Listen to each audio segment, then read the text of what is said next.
Right at this moment हम लोगों को सैनिटी बहुत मुश्किल लग रही है ना। ऐसा लग रहा है कि दुनिया में सब कुछ गलत ही हो रहा है, सब कुछ खराब ही हो रहा है, कहीं पे कुछ अच्छा नहीं चल रहा, कहीं पे कोई हादसा, कहीं पे कोई दुर्घटना, कहीं पे कोई इशू, कहीं पे कोई लड़ाई, कुछ ना कुछ इस तरह की बातें हमारे दिमाग में चलती ही जा रही हैं। एंड हमें ऐसा लगने लगा है कि भाई सच में कलयुग आ गया, now things are not going to get any better, चीजें यहाँ से खराब ही होंगी। बट ऐसा नहीं है। दुनिया में बहुत बड़े बड़े इश्यूज हुए हैं, बहुत बड़े बड़े कांड हुए हैं इन अ वे, लेकिन उसके बाद भी ह्यूमैनिटी ने अपने आप को किसी तरीके से बचाकर रखा, जीवन ने किसी तरीके से अपने आप को बचाकर रखा, and we have rebuild every time a lot better. However, जब चीजें हमारी आंखों के सामने हो रही हों और चौबीसों घंटे न्यूज में हम अलग अलग तरह की बातें सुन रहे हों, तो फिर अपने आप को, अपने मन को ये कहकर बहलाना कि सब कुछ अच्छा ही होगा, ये मुश्किल हो जाता है। प्लस हम ये भी कहते हैं कि भैया now things are not going to go good. क्यों? क्योंकि मंगल और केतु एक साथ आ गए हैं, और हम ये मानने लगते हैं कि जब जब मंगल और केतु एक साथ आते हैं तब तब तबाही मचती है, तब तब इश्यूज होते हैं। And that is why June और जुलाई का जो पूरा समय है, this is not a good time. However, I would like to tell you कि चीजें वैसी नहीं हैं जैसे कि आप सोच रहे हैं। मंगल और केतु जब साथ आते हैं तो कभी भी नए कॉन्फ्लिक्ट्स को जन्म नहीं देते। वो हमेशा पुरानी चीजों को, पुरानी बातों को सरफेस पर उभार कर लेकर आते हैं। सो आज इसी के बारे में डिस्कशन कर लेते हैं, and let's no more about things so that आप अपने जीवन में, अपने निजी जीवन में, अपने प्रोफेशन में, और उसके साथ साथ ही आप जो भी कर रहे हैं जिंदगी में, जो भी आप दुनिया में होता हुआ देख रहे हैं, उसके प्रति एक न्यूट्रल और जेन्युइनली सही नजरिया अपना सकें। So let's get started. नमस्ते, भाग्यश्री होलिस्टिक एस्ट्रोलॉजी में आप लोगों का एक बार फिर से स्वागत है। यहाँ पर हम बात करते हैं पॉजिटिव, इंस्पायरिंग और होलिस्टिक एस्ट्रोलॉजी की, यानी कि एक ऐसा ज्योतिष जो कि आपके पॉजिटिव पॉइंट्स को मैक्सिमाइज कर सकता है और आपके नेगेटिव पॉइंट्स को मिनिमाइज करने में आप लोगों की मदद भी कर सकता है। आज हम मंगल और केतु को डिस्कस करने वाले हैं, क्योंकि आप में से बहुत सारे लोग डर गए हैं ये सोच के कि जब मंगल केतु साथ में आ रहे हैं, इतनी सारी भयावह घटनाओं के बारे में हम सुन रहे हैं, इसका मतलब कि ये प्लैनेटरी जो ट्रांजिट है ये बहुत खराब है और उसकी वजह से सब बर्बाद हो जाएगा। बट ऐसे नहीं होता है। देखिए, मंगल एक एक्शन ओरिएंटेड ग्रह होता है। It loves doing action. इसे तोड़ फोड़, काट छांट बहुत अच्छी लगती है। और केतु एक ऐसा ग्रह है जो कि चीजों को पीछे की ओर खींचने का काम करता है। तो मंगल जहां पर प्रत्यक्ष रूप से काम करता है, केतु वहीं पर अप्रत्यक्ष या परोक्ष रूप से काम करता है, पीछे से काम करता है। It works in the shadows while Mangal is right in front. तो जब किसी फिल्म को देखते हो तो एक्टर आपको सामने नजर आ रहा है ना, उछल रहा है, कूद रहा है, नाच रहा है, दैट इज मार्स। लेकिन डायरेक्टर उसको पीछे से कह रहा है ऐसे करो, वैसे करो, ये नहीं, वो नहीं। अगर आप लोगों ने कभी स्टेज प्लेस देखे हो या कभी स्टेज प्लेस में काम किया हो तो आपको मालूम होता है कि सामने से एक्टर कुछ भी कर रहा हो, पीछे से जो उसका डायरेक्टर होता है वो बड़ा ऑन देयर फीट होता है, on the edge of their seat होता है, because they are like hyper aware कि क्या करना है इस चीज में। वो अपने आप को बांधे रखते हैं, वो अपने आप को पीछे खींच कर रखते हैं कि भाई हमारी वजह से कोई इशू ना हो जाए, लेकिन फिर भी उन्हें इंस्ट्रक्शंस तो देनी ही है। तो एग्जैक्टली ऐसा ही होता है जब मंगल और केतु एक साथ आ जाते हैं, क्योंकि केतु मंगल का ही बिगड़ा हुआ रूप होते हैं या मंगल का ही शैडो साइड होती है। बिकॉज क्या कहा जाता है, कूजवत केतु, कूज यानी मंगल एंड केतु, सो ऐसे में क्या होता है, जब ये दोनों ग्रह साथ में आते हैं तो जो चीजें हमने मन में दबाकर, छुपाकर बहुत लंबे समय से रखी हुई होती हैं, जिन चीजों के प्रति हम अपनी आंखें बंद कर लेने की कोशिश करते हैं, जिन चीजों को हम ठीक से देखते नहीं हैं, ये सारी चीजें उभर कर हमारी जिंदगी में, हमारी आंखों के सामने आने लगती हैं। इसीलिए आप दुनिया में जो भी कॉन्फ्लिक्ट देख रहे हो, चाहे वो देशों के बीच में हो रहा हो, चाहे वो लोगों के बीच में हो रहा हो, चाहे कुछ भी हो रहा हो, वो इसलिए हो रहा है क्योंकि ये कॉन्फ्लिक्ट आज का नहीं है। Remember, Mangal and Ketu don't create conflict, they bring conflict from the past. तो ये जो भी कॉन्फ्लिक्ट इनके बीच में है, ये हमेशा से रहा है, बहुत लंबे समय से रहा है। बीच बीच में एक दूसरे का भरोसा बार बार तोड़ा गया है, बीच बीच में एक दूसरे को बहुत परेशान करने की कोशिश की गई है, बार बार इग्नोर किया गया है, बार बार रिटेलिएट किया गया है। तो ऐसी चीजें जो लंबे समय से सुलग रही थी, वो चीजें इस समय सरफेस पर बाहर आएंगी। तो जहां पर भी इस समय पर आप कोई लड़ाई झगड़ा या कुछ होता हुआ देख रहे हैं, या कहीं पर भी कोई कॉन्फ्लिक्ट उभरता हुआ देख रहे हैं, वो कॉन्फ्लिक्ट आज का है ही नहीं, वो तो पुराना कॉन्फ्लिक्ट है। और यही जो पुराना कॉन्फ्लिक्ट है वो आज एक थोड़े से यूं कहूं तो नग्न रूप में हमारे सामने आ गया है, इन अ वेरी वॉलेटाइल वे हमारे सामने आ गया है, sometimes even a very violent way हमारे सामने आ गया है। यही रिश्तों में भी होता है। तो एक दोहा है बहुत फेमस, रहीमन धागा प्रेम का मत तोड़ो चिटकाए, जोड़े से फिर ना जुड़े, जुड़े गांठ पड़ जाए। कहने का मतलब क्या है कि भाई जो प्रेम का संबंध होता है, जो रिश्ता होता है, वो प्रेम पर डिपेंडेंट होता है, ट्रस्ट पर डिपेंडेंट होता है, म्यूचुअल रिस्पेक्ट पर, फॉरगिवनेस पर, काइंडनेस पर डिपेंडेंट होता है।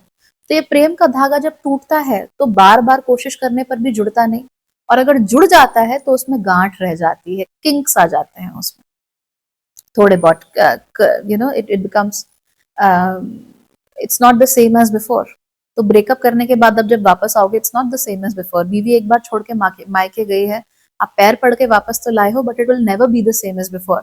तो यहाँ पे क्या हो रहा है कि जो प्रेम का धागा है वो टूट रहा है, यानी संबंध टूट रहा है। तो जब वापस जुड़ेगा तो उसमें कहीं ना कहीं रिजेंटमेंट जो है कि हाँ ऐसा हुआ था, मैंने ये महसूस किया था, मेरे साथ इस तरह की चीजें हुई, या मुझे ये झेलना पड़ा, ये हमेशा रह जाती है बात। तो वो बात जब रह जाती है और मंगल केतु जब साथ में आते हैं, तो उन बातों को वो उभार कर आपकी आंखों के सामने ले आते हैं। It always does that. ठीक, पुरानी पुरानी बातें जो भी आपके मन में जहां पर भी जैसी भी रही हो, ले आए। सो पिछली बार व्हेन दे वर टुगेदर जो थीम थी वो क्या थी? मैंने सब कुछ किया पर मुझे कुछ नहीं मिला, मैंने सबको सब कुछ दिया, मुझे बदले में कुछ नहीं दिया गया, ये थीम थी। इस बार की जो थीम है मंगल केतु की, वो भी बहुत सिंपल है। आई एम बेटर देन यू। मैं तुमसे बेहतर हूं, मुझे ज्यादा पता है, मुझे ज्यादा आता है। ठीक है, मैं I am bringing more to the table, right. मैं ज्यादा कर रहा हूं या मैं ज्यादा कर रही हूँ, मुझे, मेरे में शक्ति ज्यादा है, मैं तुम्हारे बिना भी जी सकता हूँ या जी सकती हूँ, मुझे तुम्हारी कोई जरूरत नहीं है, I am okay bye my self. तो यहाँ पे जो कहानी बन रही है या जो पटकथा लिखी जा रही है, वो क्या लिखी जा रही है? That we are not exactly comfortable in the company of other people, we are not exactly comfortable in relationships, we are not exactly comfortable with people जो हमसे ये कह रहे हैं कि भाई हम या तो इक्वल हैं या हम तुमसे बड़े हैं। हम चाहते हैं कि हम कहें कि मैं तुमसे बड़ा हूँ, मुझे ज्यादा आता है, मुझे ज्यादा पता है, मुझे ज्यादा जानकारी है। तो ये थीम इस समय पर ज्यादा है, और ये कहाँ कहाँ पर उभर कर आ रही है? वहां वहां पर जहां पर पहले से ही कॉन्फ्लिक्ट मौजूद था। रिमेंबर एज आई सेड, नया कॉन्फ्लिक्ट नहीं है, पुराना ही कॉन्फ्लिक्ट उभर कर आ रहा है। Now matters of the heart, यानी प्रेम संबंध हो गए, इस तरह की चीजें भी इस समय पर ज्यादा उभर कर आ रही हैं, खासतौर पे आपके एक्सेस को लेकर। तो आपने किसी को प्रेम किया हो, कभी आप किसी के साथ रिलेशनशिप में रहे हो, क्रश ही क्यों ना रहा हो, लेकिन बहुत डीपली आप उसमें इन्वॉल्व रहे हो, वो भी आपको याद आने शुरू हो जाएंगे। उनके साथ भी आपका कोई ना कोई किसी ना किसी तरीके से कनेक्शन बनना शुरू हो जाएगा। जरूरी नहीं है कि आप उनसे बात कर रहे हो, but one day you just open Facebook और Instagram and you saw that post and you are like, oh okay, right, ये यहाँ पहुंच गया, ये यहाँ पहुंच गई, वो oh okay, I need to be better than her, I need to show him that I am better than him. करना पड़ेगा उसके सामने, मुझे अपने आप को बेहतर प्रूफ करना पड़ेगा, जबकि करना एग्जैक्टली इसका उल्टा है। करना ये है कि हमें सामने वाले को बताना है दैट रिगार्डलेस हमारे रास्ते कितने भी अलग अलग चले गए हों, रिगार्डलेस कि हम कहीं पर भी हों, we still respect each other and we are ready to forgive each other. वो फॉरगिवनेस जब तक नहीं आएगी, तो जब जब मंगल और केतु साथ में आते रहेंगे तब तक आपको समस्या आती रहेगी। एक बार अगर फॉरगिवनेस आ जाती है and you are truly kind to the other person, and you are like you truly forgive the other person, आपने सच में किसी को माफ कर दिया, then they stop making sense to you. तो ये बात तो आप गांठ बांध कर रख लो कि आपने किसी से प्रेम किया हो, बहुत प्रेम किया हो, बहुत प्यार किया हो, बहुत उसकी इच्छा की हो, वो व्यक्ति स्वतः ही आपके जीवन में कहीं ना कहीं से टपक जाएगा। somehow they will make an entry into your life।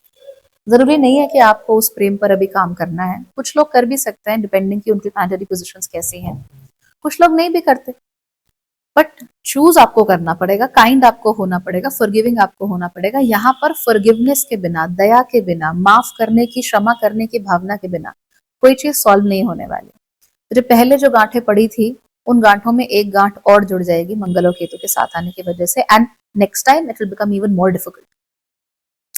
इस समय पर अगर आपके ऊपर कोई छुपी हुई प्रतिभा है पुरानी, जिसमें आप कभी डैबल करते थे पर अब बहुत समय से आपने उसको टच नहीं किया है, तो वो भी इस समय पर बाहर निकल कर आ सकती है। फॉर इंस्टेंस, आपने मान लीजिए आप वायलिन बजाते थे, आपको बहुत अच्छा लगता था, you were very good at it, but कुछ होता गया, जिंदगी आपकी आंखों के सामने आती गई, काम, परिवार, बोझ आते गए आपके सामने, and you stop playing the violin. Now that Mangal and Ketu are together in the sign of Leo, अब आपके जो क्रिएटिव टैलेंट्स हैं वो बाहर आने शुरू हो जाएंगे. सो इट बी लाइक, मैं वायलिन बजाया करता था, and then somebody, so let's assume that you go to some place and आराम से गप्पे मार रहे हो, रात के 10-11 बज गए, and one of your friends is, अरे यार तू तो कॉलेज में बड़ा अच्छा वायलिन बजाया करता था, why don't you do it now, and you are like, actually I used to play violin really well. फिर आपके सामने एक वायलिन रख के रख दिया जाता है, हिचकिचाते हो कि कैसे होगा, इतने सालों से हाथ नहीं लगाया, but the moment you touch it, that those strings, that whatever you play it with, that stick, it just brings back a lot of memories. It brings back a flood of memories to your life, और वो आनी शुरू हो जाती है. Plus इस समय पर और क्या होता है, हमारा पुराना जीवन जो हमने अभी तक बिताया हुआ है, plus previous lives as well, वो लिटरली एक फ्लड की तरह, एक आंधी की तरह, एक बाढ़ की तरह हमारी जिंदगी में दोबारा वापस आ जाती है. एंड हम बहुत सारा वक्त जो है वो कॉन्टेम्पलेशन में बिताते हैं, सोचने में बिताते हैं कि ये क्या हुआ था, ये कैसे हुआ था, ये क्यों हुआ था. हम उसके बारे में इमोशनल नहीं हो रहे हैं, so we are not getting emotional about it, but हम सोच रहे हैं कि यार हम कर क्या रहे थे उस समय पे. So our point of view sort of becomes a little neutral. And कई बार हमने जो पुरानी अगर गलतियां की हुई होती हैं, तो उन गलतियों को सुधारने की हम लोग कोशिश करने लगते हैं, कम से कम उनको सुधारने के बारे में सोचते जरूर हैं. हमारे मन में ये बात आती है कि यार शायद मैंने स्कूल में उस लड़के के साथ या उस लड़की के साथ अच्छा बिहेव नहीं किया, maybe I was wrong, maybe I was incorrect, या आपको लगे कि यार वो मुझे सच में बहुत प्यार करता था, हर वक्त मेरी मदद की, and I still rejected them, I still broke their heart. शायद इसी वजह से आई एम सिंगल, शायद इसी वजह से मुझे भी प्यार नहीं मिला, क्योंकि मैंने जीवन में, मेरे जब प्यार आया तो मैंने उसको ठुकरा दिया फॉर वट एवर रीजन. या फिर आपको ऐसा लगे कि यार 2 साल पहले मुझे प्रमोशन मिल रहा था, और प्रमोशन के साथ साथ मुझे ट्रांसफर मिल रहा था, और मैंने उस समय पर अपने वटेवर की खातिर किसी भी वजह से मैंने उसे छोड़ दिया, मैंने कहा कि मैं नहीं जाता. काश मैंने उसको नहीं छोड़ा होता, काश मैंने उस प्रमोशन को ले लिया होता. हाँ, ट्रांसफर लेने की वजह से अकेला रहना पड़ता, दैट्स कूल, बट शायद आज मेरे पास ज्यादा पैसे होते, शायद आज मैं ज्यादा बेहतर पोजीशन पे होता, शायद आज मेरी जिंदगी बेहतर चल रही होती, शायद मेरे पास ज्यादा मौके होते अपने आप को आगे बढ़ाने के, अपने आप को आगे ले जाने के.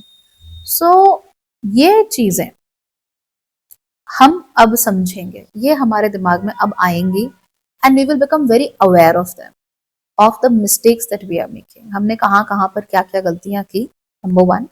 हमने कब किससे कितना प्रेम किया, नंबर 2.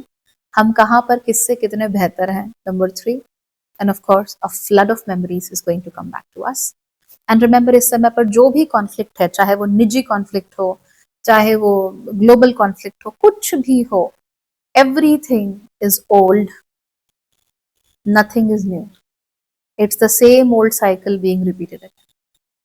फिर से वही, फिर से वही, फिर से वही. एंड एक बात आपको बता दूं, दुनिया में ऐसे पहले बहुत सारे इंस्टेंसेस आए हैं जब हमें लगा कि सब खत्म हो जाएगा. सो अलग अलग अटैक्स हुए कई जगहों पर. We thought that the world is going to end. 2008 का मार्केट क्रैश आया, we thought the world is going to end. उसके बाद भी हमने 2-4 मेल्टडाउन्स फेस किए, we thought the world is going to end. It did not, it simply changed a bit, थोड़ा सा बस बदल गया, बट सर्वाइवल फिर भी सबको मिला. और सबसे ज्यादा जिनको तकलीफ होती है वो वही लोग होते हैं जो सबसे ज्यादा वल्नरेबल होते हैं. और उनके वल्नरेबल होने के पीछे वजह ये होती है कि जो मंगल केतु करते हैं ना, that they help you think, they help you forgive, they help you bring back great things, great memories. इन चीजों को हम दरकिनार कर देते हैं. हम मोल्ड नहीं होना चाहते, हम चेंज नहीं होना चाहते, हम अपने आप में कोई भी बदलाव नहीं करना चाहते, because moving away from the status quo is very painful for us, है ना. हम जैसे जिए हैं हम वैसे ही जीना चाहते हैं, और ये जो लैक ऑफ मूवमेंट है ये हमें कहीं ना कहीं परेशान करके चला जाता है. So I hope that you understood the whole thing. परेशान मत हो, दिस टू शैल पास. अपना जीवन जियो, जरूरत से ज्यादा न्यूज मत देखो. जितनी आपको जानकारी जरूरी है उतनी आपको फिल्टर होके वैसे भी मिल ही जाएगी. इससे ज्यादा अगर आप कॉन्स्टेंटली नेगेटिव चीजों में रहोगे तो ये मंगल केतु जो है ये साथ में मिलके आपके लिए बहुत नेगेटिविटी ला सकते हैं। कैसे? They will make you blame yourself, they will make you feel guilty, वो आपको हार्ट ट्रबल्स दे सकते हैं, ब्लड प्रेशर के इश्यूज दे सकते हैं। साथ में मिलके ये दोनों आपके मन में अगर कोई पुरानी बातें हैं, नेगेटिविटी है, चाहे वो अपने प्रति हो चाहे किसी और के प्रति, उनको बहुत ज्यादा बढ़ा भी सकते हैं। तो जितना ज्यादा आप तामसिकता के साथ एंगेज करेंगे, अति करेंगे एंगेजमेंट, उतना ही ज्यादा आपको तकलीफ होगी। और अगर आप एंगेज ही नहीं कर रहे हो तो ठीक है, things will happen, you will still be okay. And remember, तामसिकता सिर्फ खाने पीने की नहीं होती, तामसिकता विचारों की होती है सर्वप्रथम, और वही सबसे ऊंचे दर्जे की तामसिकता होती है। अगर आपके विचार दूषित हैं, अगर आपका मन दूषित है, तो आप कुछ भी खाओ पियो, कितने भी साफ कपड़े पहनो, कोई फर्क नहीं पड़ने वाला, बिकॉज वो दूषित विचार ही आपके पूरे शरीर को, आपके पूरे मन को, आपके पूरे जीवन को दूषित कर देंगे, आपकी दृष्टि को दूषित कर देंगे। और जिसका मन और जिसकी दृष्टि दूषित है, वो व्यक्ति कभी भी भलाई से नहीं जी सकता, कभी भी शांति से नहीं जी सकता, चाहे वो दूसरों के लिए जान निकाल कर रख दे। That will only be a surface level thing, because मन दूषित है। Okay? I hope this was helpful. Bye bye. Take care.